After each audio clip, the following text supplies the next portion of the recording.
coup, déjà, on va l'importer, on va aller dans musique, on va l'importer en tant que musique, ouais. Tu vois, t'as les petits trucs musique, ouais, c'est tout petit, hein. Bouton droit, sur musique. Et tout ce qu'on met là-dedans, c'est si c'est la condition qu'on veut tester. Et si cette condition, elle est vraie, il y a des accolades qui se créent là, et tout ça va se déclencher. Et le else, ça permet de faire tout ce qui va se déclencher à l'inverse si c'est pas vrai. Bah, c'est soit le jour, soit la nuit. Ça peut pas être l'un des deux.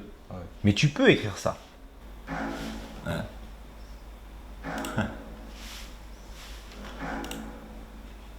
Par exemple, pour tous les objets qui sont dans le jeu, il fallait les créer, mais il fallait aussi ajouter des conditions pour qu'avec cet objet, on puisse changer de salle, qu'avec cet objet, ça fasse une animation spéciale ou que ça débloque d'autres choses. Et après aussi, avec les objets, il faut ajouter du texte, ajouter des sons. Du coup, ça complique directement la chose. On travaille sur un logiciel qui s'appelle Adventure Game Studio. Tout est modifiable, on commence avec rien, seulement un personnage par défaut.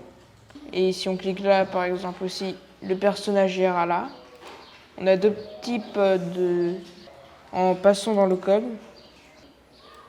Ce code-là, ce qui ressemble beaucoup au Java, mais c'est un langage fait pour le jeu.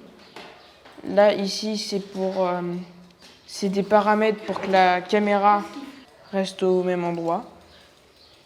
Au début, du coup, c'est pas facile parce que j'y connaissais rien. Et après, on s'habitue un peu, on copie les codes qu'on a déjà fait. Et une fois qu'on a déjà fait toutes les salles, qu'on les a reliées, etc., on est déjà un peu plus orienté. Et après, c'est vrai que j'ai quand même pas mal d'aide de Pierre. Mais j'ai réussi quand même à faire un bon truc et ça, je suis content. On a aussi les informations de ce qu'il nous faut pour pouvoir y aller, en récupérant la liste. Et pour ça, on peut changer d'endroit en allant sur le vélo, comme il a oublié son code. Et il faut regarder sur la carte d'identité ce que ça pourrait être, le code.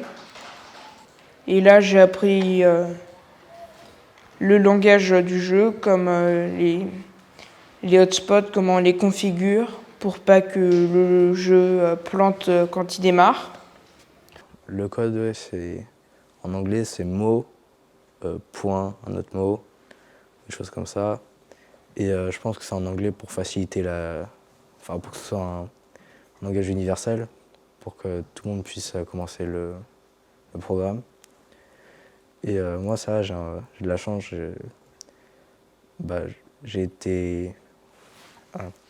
Je regarde beaucoup de contenu en anglais, même quand je joue, souvent je suis en anglais, donc les mots, je les connais déjà.